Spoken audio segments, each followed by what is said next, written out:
Federal prosecutors have charged a CIA officer with 2 counts of willful retention and transmission of national defense information under the Espionage Act. The officer, Ashif Rahman, was indicted last week in federal court in Virginia and was arrested by the FBI yesterday in Cambodia.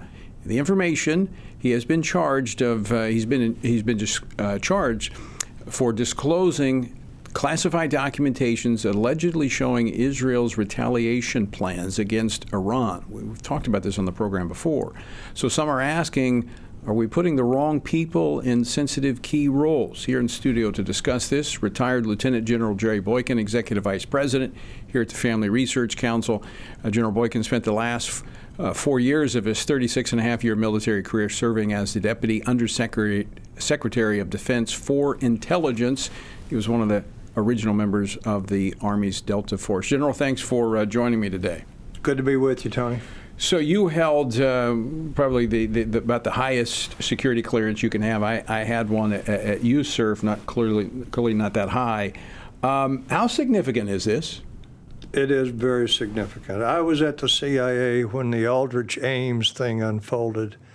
And I have to tell you, this is very, very serious. It has not only shown us that we have not done a good job of who we provide as with clearances, it also shows us that our leadership is not doing its job, and that is part of why this guy had this level of clearance that he did have, is because they didn't screen him properly. I mean, that's a pretty high level of clearance that he had, right? That's one of those where the FBI goes and knocks on your neighbor's door and wants to know all about you. So this is a very serious situation, and not the least of which is the damage that it has done to our relationship with the Israelis. Is there a concern that there are more individuals within the government that are at risk of exposing national secrets? No question about it in my mind. There's another one of these guys out there somewhere. The question is, do we catch him before he actually does something that will get people killed? And that's what could have happened here. If they had given the Israelis, and they did, I mean, not the Israelis, but if they had given the Iranians that much information about where they were going to be hit, you can bet some of those airplanes with people dropping those bombs, they were in great jeopardy. Wow. All right, General, don't go anywhere. We're going to come back. We're up against a break. We're going to come back and want to talk to you about something else. The transition team is entertaining an executive order that would create a warrior board of retired general officers to review current officers. We're going to talk about that, whether that's a good or a bad idea. So this penetration into national security, releasing this type of sensitive, classified information, this is different than the deep state, which is another battle that's happening within the federal government. What's the difference? Yeah, there actually is a definition for the deep state. I didn't know it until Trump came into office the first time, and I had to look it up. But that's people from an administration who stay on for the next administration with the specific purpose in mind of doing all they can to disrupt the policies and the actions of that administration that replaced the administration. Not necessarily criminal, just just wanting to be a pain. No.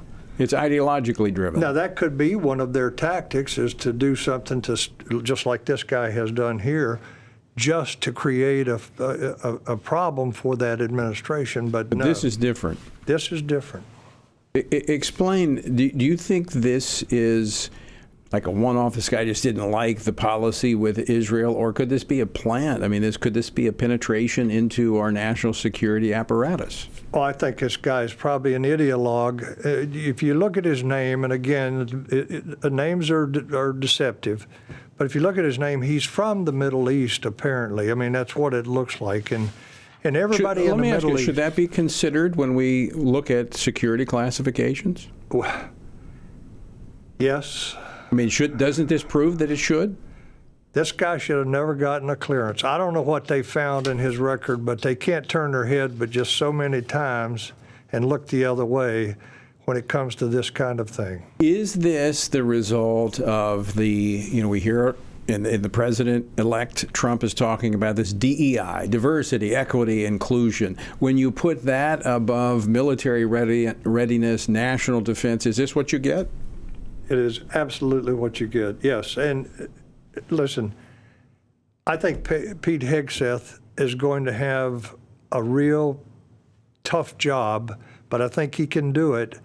But stopping this DEI is the number one action that needs to be taken in the military and in the military universities, if you will, where they have what's where they indoctrinate them? ROTC or the service academies. We got to stop this. So let's talk about how one of the proposals to go after this is the Trump transition team is considering a draft executive order that creates a what's called a warrior board of retired senior military officials to look at 3- and 4-star officers and recommend removals of any deemed unfit for leadership. Because if you talk about DEI and all of the woke policies that have infiltrated the military, these are the guys responsible for it.